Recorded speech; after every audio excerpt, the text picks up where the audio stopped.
निवेदन कर रही थी आप लोगों के मध्य में कि धर्म दर्शन संस्कृति की वो अमर जागीर था। और मैंने चर्चा की थी परसों के दिन के लीलाओं का वर्णन जब किया जाता है तो नाचने गाने तक सीमित रह जाते हैं। और यदि आर्य समाजी कोई व्यक्ति उनके गुणों का बखान कर दे तो आक्षेप लगाते हैं कि आर्य समाज मानता ही नहीं। ध्यान रखिएगा, इतने बड़े योगी को जो 16 कलाओं का जाता हो उसको 16,000 रानियों का पति बता दिया। जिसका केवल और केवल एक पुत्र हुआ हो, प्रद्युम्न। आज जब बच्चा पैदा होता है ना तो घर में बातें पता है क्या चलती है? इसकी आंखें तो इसकी मम्मी पर है, इसकी नाक इसके पापा पर है, इसके कान इसकी दादी पर है, इसका माथा इसके दादा पर है ना, इसके होठ इसके मामा पर है, इसकी चाल इसकी बुआ जैसी है या फूफा जैसी है। सब पर ही तो पूछा देते उसको, मॉडल को, है ना। पर चिंतन कीजिएगा, रुक्मणी ने जिस समय कृष्ण से कहा था कि मेरी एक इच्छा है पतिदेव, कृष्ण ने कहा था देवी आदेश करो, क्या इच्छा है? बोले मैं चाहती हूँ हमारे घर में जो पुत्र हो वो केवल आप जैसा हो, बिल्कुल आप जैसा। कृष्ण ने कहा अगर मेरे जैसी संतान चाहती हो, ध्यान दीजिएगा शब्दों पर, अगर मेरे जैसी संतान चाहती हो तो देवी तप करना पड़ेगा। बोले तैयार हूं। आज जिसे बद्रीनाथ कहा जाता है, 12 वर्षों तक कृष्ण और रुक्मणी दोनों वहां पर रहे थे। और आयुर्वेद के अंदर जो बेर लगते हैं उन बेरों का बड़ा महत्व है, कितने लाभकारी होते हैं जो झाड़ियों पर लगते हैं। कहते 12 वर्षों तक बेर खाकर के तप किया था बद्रीनाथ के अंदर। और 12 वर्षों के पश्चात जब एक संतान को, एक पुत्र रत्न को जन्म दिया था जिसका नाम था प्रद्युम्न। और कहते हैं जब प्रद्युम्न युवा हुआ तो जिस समय द्वार में आते थे, कभी कभी प्रद्युम्न को देख कर के जो पदाधिकारी होते थे वो कृष्ण समझ कर के खड़े हो जाते थे। यहाँ तक कि रुक्मणी भी भेद नहीं कर पाती थी कि पति कौन सा है और मेरा पुत्र बोल दो जरा कौन सा है। जो इतना बड़ा योगी रहा हो कि जिसने अपने योग के महत्व से, ब्रह्मचर्य के महत्व से एक पुत्र को पैदा किया हो, आज भागवत के कथा बाचने वाले डंके की चोट पर मंचों से कहते हैं 1,90,000 पुत्र थे कृष्ण के। नाम पूछ लो तो बता नहीं पाते। मुझे भागवत की कथा से कोई समस्या नहीं है, ध्यान रखिएगा। भगवत कथाएं होनी चाहिए, भागवत नहीं, भगवत कथाएं होनी चाहिए, कृष्ण कथाएं होनी चाहिए। पर आप कृष्ण कथा के अंदर उनके चरित्र का हनन क्यों करते हो? अरे उनके चरित्र को वो दिखाओ जो वो वास्तविकता में थे। वो केवल और केवल मुरली की तानों को बजाने वाले कृष्ण नहीं थे, अपितु एक उंगली पर सुदर्शन चक्र उठाने वाले कृष्ण थे। ध्यान रखना, जिस सुदर्शन चक्र को अश्वत्थामा उठाना तो दूर, लोगों हिला तक नहीं पाया था, कृष्ण एक उंगली पर घुमा देते थे उसको। चिंतन करना आप लोग, विचार करना आप लोग। ऐसे कृष्ण, उनको आर्य समाज मानता है। और बारंबार आप लोगों से यही विनती करता है, इतने बड़े योगी को भोगी बनाने की कोशिश मत करो, बड़ा कष्ट होता है जब ये ऊट पटांग भजन उनके नाम पर बजते हैं, ऊट पटांग गाने उनके नाम पर बजते हैं। इससे हमारी तो संस्कृति लांछित हो रही है ना। तो हम उनके नाम पर गीत गाएं, हम उनके नाम की चर्चा करें, हम खूब उनका नाम लें, लेकिन ध्यान रखिएगा वो चश्मा अपनी आंखों पर चढ़ा करके न ले जिस चश्मे से उनके चरित्र का हनन होता, उनकी बदनामी होती। अपितु उनके जीवन में जो गुण थे उन गुणों को हमें ग्रहण करना चाहिए। जिस धार्मिकता की मैं बात कर रही थी, कूट कूट करके कृष्ण के जीवन में वो धर्म भरा पड़ा था। ध्यान रखिएगा, एक कृष्ण थे जो अपने आदर्शों से कहीं डिगे नहीं, अपनी मर्यादा से कहीं डिगे नहीं और वेद के अनुसार अपने जीवन को जीते रहे। आप कहोगे कि क्या जो कृष्ण ने नीति अपनाई वो भी वेद के अनुसार थी? बिल्कुल वेद के अनुसार थी। वेद कहता है शाम दाम दंड भेद।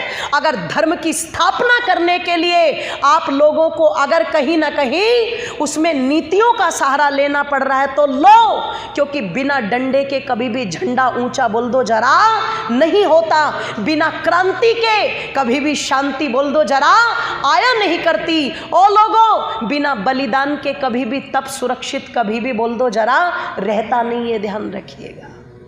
क्रांति करनी पड़ेगी, डंडा उठाना पड़ेगा। इसलिए कृष्ण ने उन्हीं नीतियों को अपना करके धर्म को स्थापित किया और तब जाकर के कहा धर्म एव हतो हंति धर्मो रक्षति रक्षिता। अगर तुम धर्म का हनन करोगे तो ये धर्म तुम्हारा हनन कर देगा, अगर तुम धर्म की रक्षा करोगे तो ये धर्म बोल दो जरा तुम्हारी रक्षा करेगा। आज तुम किसी पापी को छोड़ करके अन्यायी को देख करके कहते होंगे ये तो एक नंबर का दुष्ट व्यक्ति बहुत बढ़ रहा है, ये तो बहुत उन्नति कर रहा है, और हम जो धर्म के मार्ग पर चलने वाले हम पिछड़ते ही जा रहे हैं। ध्यान रखिएगा, आप पिछड़ नहीं रहे हो, आपकी तो जड़ें मजबूत हो रही है धीरे धीरे। और जो वो व्यक्ति पाप करके आपको बढ़ता हुआ दिखाई दे रहा है ना, उसकी जड़ें धीरे धीरे खोखली हो रही है।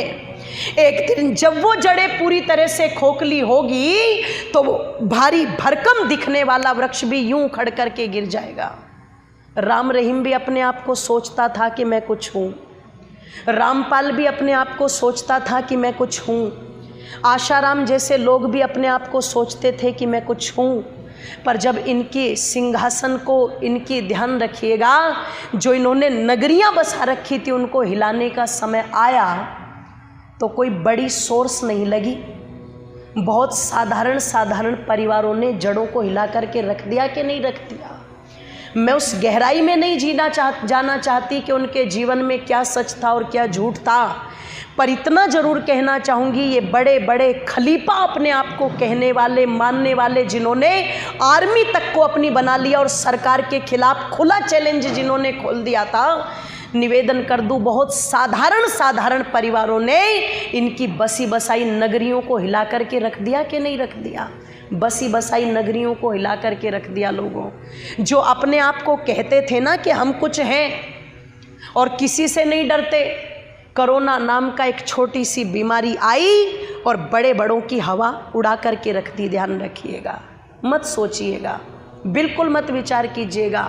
निरअभिमानता जीवन के अंदर हो, धर्म की मर्यादा जीवन के अंदर हो, ये विचार जीवन के अंदर हो, मैं धर्म की रक्षा को कहाँ तक कर सकता हूँ। क्योंकि आज अगर अपने जीवन में आपने धर्म को सुरक्षित कर लिया तो भगवान योगीराज कृष्ण कहते हैं ये धर्म कल तुम्हारे जीवन को भी सुरक्षित कर देगा। अगर आज तुम धर्म का हनन कर रहे हो तो ये धर्म कल को भी तुम्हारा हनन कर देगा। और तब कृष्ण कहते हैं अवश्यमेव भोक्तव्यम कृतम कर्म शुभाशुभम, जिसने जो कर्म कर दिया वो उस कर्म से कभी भी बच नहीं सकता। महाभारत का युद्ध समाप्त हो गया और कहते हैं जब महाभारत का युद्ध समाप्त हो गया तो कृष्ण ने अपने कर्तव्य को छोड़ा नहीं, कहीं पर हर जगह निभाया, हर जगह निभाया। सोचना आप लोग, कहते हैं जब महाभारत का युद्ध समाप्त हुआ तो कर्तव्य भाव को समझ करके कृष्ण गांधारी के पास में गए और गांधारी से जाकर के प्रणाम करके कहते हैं कैसे हो आप। गांधारी ने कृष्ण पर की आवाज को सुना, देख तो नहीं सकती थी क्योंकि आंखों पर बोलो पट्टी बंधी हुई थी।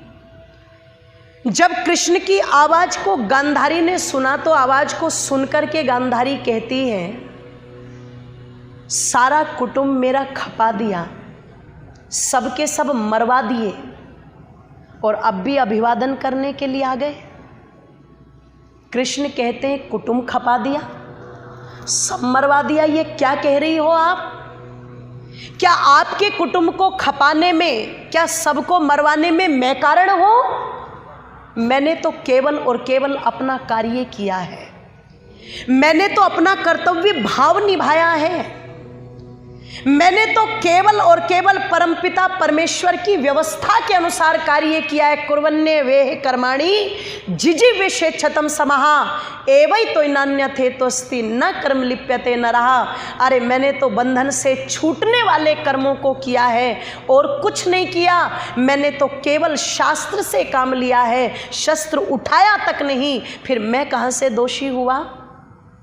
तब गांधारी ने कहा था, कृष्ण ये जो तेरे उपदेश सुनने में इतने अच्छे लगते हैं ना, ये सुनने में बहुत अच्छे लगते हैं, पर ये सारा का सारा महाभारत तेरे इसी उपदेश के कारण हुआ है, ध्यान रखना। अगर तू ये अपने उपदेश ना देता पांडवों को, अगर तू ये मीठी चर्चा ना करता, तो पांडवों की हिम्मत नहीं थी कि वो युद्ध करते और मेरे पूरा का पूरा कुटुंब उस युद्ध के अंदर खप गया। अरे सबको मरवा के, सबको खपवा करके अब भी बैठ करके यहाँ उपदेश कर रहा है। अब से पहले जब भी उपदेश करता था तो तेरे उपदेशों को सुनती थी, जीवन में धारण करती थी, अच्छा लगता था। पर आज पुत्रों की लाश पर बैठ करके मातम मनाने वाली माता को तेरे ये उपदेश भाते नहीं है, निकल जाए यहाँ से। साफ कह दिया था कृष्ण को। पर इतना अपमान गांधारी से सह करके भी कृष्ण ने बड़ी समझदारी से काम लिया, धैर्य से काम लिया। लोगों सीखना कृष्ण के चरित्र से। हमारा धैर्य कहाँ चला जाता है जब कोई बात हो जाती है, पर कृष्ण ने कितना काम लिया धैर्य से। वो कहते हैं, एक बात आप मुझे बताइएगा, अर्जुन जैसी संतान कुंती के घर में पैदा हो जाए, क्या ये भी मेरी मर्जी थी? और दुर्योधन जैसी संतान आपके घर में पैदा हो जाए, क्या इसमें भी मैं कारण था? अरे जब एक पति अंधा है तो पत्नी को तो चाहिए कि वो 4-4 आंखों से काम ले। यहाँ पर पति तो अंधा है ही, पर पत्नी भी जब आंखों पर पट्टी बांध करके बैठ जाएगी और दोनों के दोनों ही जब अंधे हो जाएंगे तो संतानें तो बिगड़नी ही है। जब उन्हें मामा की संगत ऐसी मिलेगी तो वो तो बिगड़ेंगी, और जब वो बिगड़ेंगी तो मैं कितना भी समझा दूं, वो तो दांत भींचकर, मुट्ठी भींच करके यही कहेंगी ना कि बिना युद्ध के सुई की नोक के बराबर भी भूमि नहीं देंगी। मैंने सारा कर्तव्य सब कुछ निभाया, उसके बाद भी आपकी संतान नहीं मानी। दोषी मैं नहीं, दोषी वो संतान नहीं, दोषी वो माँ है जो अपने बालक का निर्माण नहीं कर पाई। दोषी वो पिता है जो अपने बालक को अच्छे संस्कार, अच्छे विचार नहीं दे पाया। दोषी वो वातावरण है जिस वातावरण में दुर्योधन जैसा अन्यायकारी पैदा हुआ। निवेदन कर दूं आप लोगों के सामने, इस तरीके से गांधारी को बात को कह दिया। अंत में हाथ जोड़ करके माफी मांगने लगी, कृष्ण मुझे माफ करना, मैं पुत्रेष्णा में आकर के ये शब्द कह गई। वास्तव में मैं इस गहराई को समझ नहीं पाई। इतनी समझदारी से अपनी बात को कह दी। पता चलता है अगर कभी घर के अंदर ऐसी स्थिति पैदा हो जाए तो एक क्रोधी के ऊपर पेट्रोल डाल करके क्रोध को बढ़ा मत देना, अपितु समझदारी से काम लोगे तो कहीं ना कहीं सामने वाले की द्वेष की आग को भी आप बुझा सकते हो। ये कृष्ण का जीवन हमें प्रेरणा देता है। पर दुख तो इस बात का है लोगों, इन बातों की चर्चा बहुत कम हो पाती है मंचों से, है ना, और नचाने की चर्चा ज़्यादा होती है। कई बार राम कथा होती है, मेरी कृष्ण कथा होती है, तो लोग कहते हैं जी हमें नचा दो। एक बार मेरे पास में पर्ची आई, थाली में माला रखी हुई थी, उसमें शॉल रखी हुई थी और शॉल के ऊपर पर्ची रखी हुई थी और पर्ची पर लिखा हुआ था कि हमें नचा दो। तो मैंने तुरंत मंच से बोला कि मैंने कहा मैं डीजे वाला बाबू हूँ कि जो गाना चला दूँ और तुम्हें नचा दूँ।